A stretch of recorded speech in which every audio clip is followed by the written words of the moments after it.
নমস্কাৰ। আজিও আৰম্ভ কৰিলোঁ এটা নতুন ভিডিঅ'। তেতিয়া সন্ধিয়া 4:30মান বাজিছিল। আমি দুয়োটাই ওলাই গ'লোঁ গজাপাৰাৰ চকলৈকে।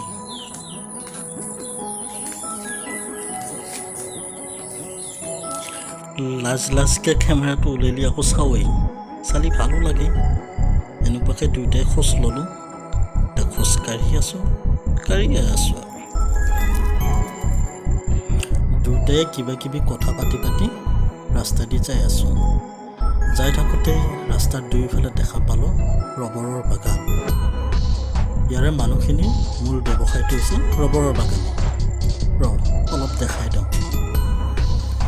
এইখন হৈছে ৰবৰৰ বাগান। ইয়াতে এই গাছবিলাকত সৰু সৰু কুঁৱা ওলাই থয় আৰু গাছডালৰ মাজতে অকণমান কাটি দিয়ে। অকণমান ওচৰত যায় দেখাই দিওঁ। এইয়া দেখিছানে, এইখিনি কাটি দিছে আৰু কুঁৱাটো আলাই থৈ দিছে। তাতে ৰবৰৰ আঠাটো পৰি যায়, পৰি গ'লে সেইখিনি জমা কৰি থৈ দিয়ে। আকৌ লগে লগে এনেকুৱা এটা মেচিন আছে, মেচিনটোৰ ওচৰলৈকে লৈ যায় আৰু মেচিনটোত ৰবৰখিনি বৰ ধুনীয়াকৈ চেপি দিলে এনেকুৱা ৰবৰৰ এখন চিট হয় আৰু এইবিলাক চিট আকৌ ঘৰলৈকে লৈ যায় তাই শুকাবৰ কাৰণে আলাই থৈ দিয়ে। তাৰপিছত শুকোৱাৰ পিছত ব্যৱসায়ীবিলাক আহে, বেলেগ বেপাৰীবিলাক আহে, সেইবিলাকৰ ওচৰত আকৌ এইবিলাক বেচি দিয়ে।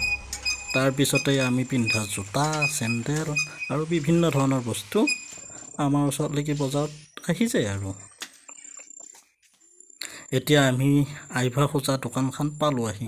এইটো ৰাস্তা যে আমাৰ তাইৰ স্কুললৈকে যোৱা আৰু এইফালে গজাপাৰাত যোৱা। এইয়া দোকানখনত আমি বিচৰা বস্তু নাপালোঁ, আকৌ খোজ ল'লোঁ। এতিয়া আমি গৈ আছোঁ গজাপাৰাৰ চকলৈকে। তাত কিবা খোৱা বস্তু পাই যদি লৈ আহিম আৰু ৰাতিটো কাইলৈ ৰাতিপুৱাই আমি চিপাঝাৰলৈকে গৈ থাকিম। আচলতে মনটো ভাল নহয়। ঘৰত মা আছে, আইতা আছে, দুয়োটাৰে গা বেয়া। সেইকাৰণে আজিয়ে যাব ওলাইছিলোঁ, কিন্তু যাব নোৱাৰিলোঁ। কিবা কিবি কাম থাকি গ'ল, কামখিনি দিনটোৰ ভিতৰত কৰিলোঁ। গতিকে কাইলৈ ৰাতিপুৱাই আমি ইয়াৰ পৰা ওলাই দিম।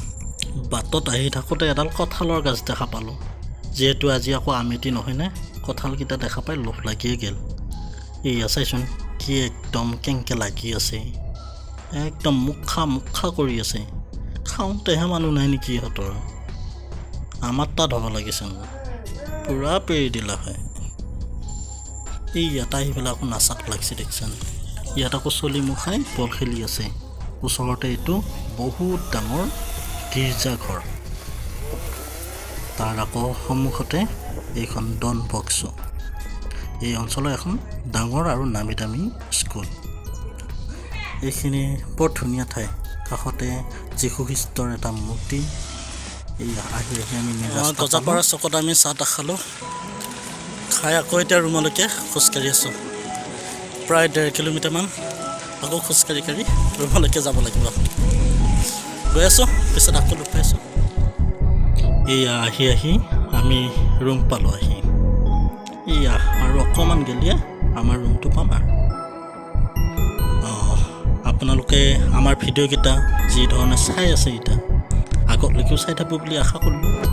ইউটিউবাৰ হ'ম বুলি আশা কৰা নাই বাৰু। যদিও ভাল লাগে লাইক কৰিব, কমেণ্ট কৰিব আৰু আমাৰ চেনেলটো ছাবস্ক্ৰাইব কৰিব। বহুত ধন্যবাদ।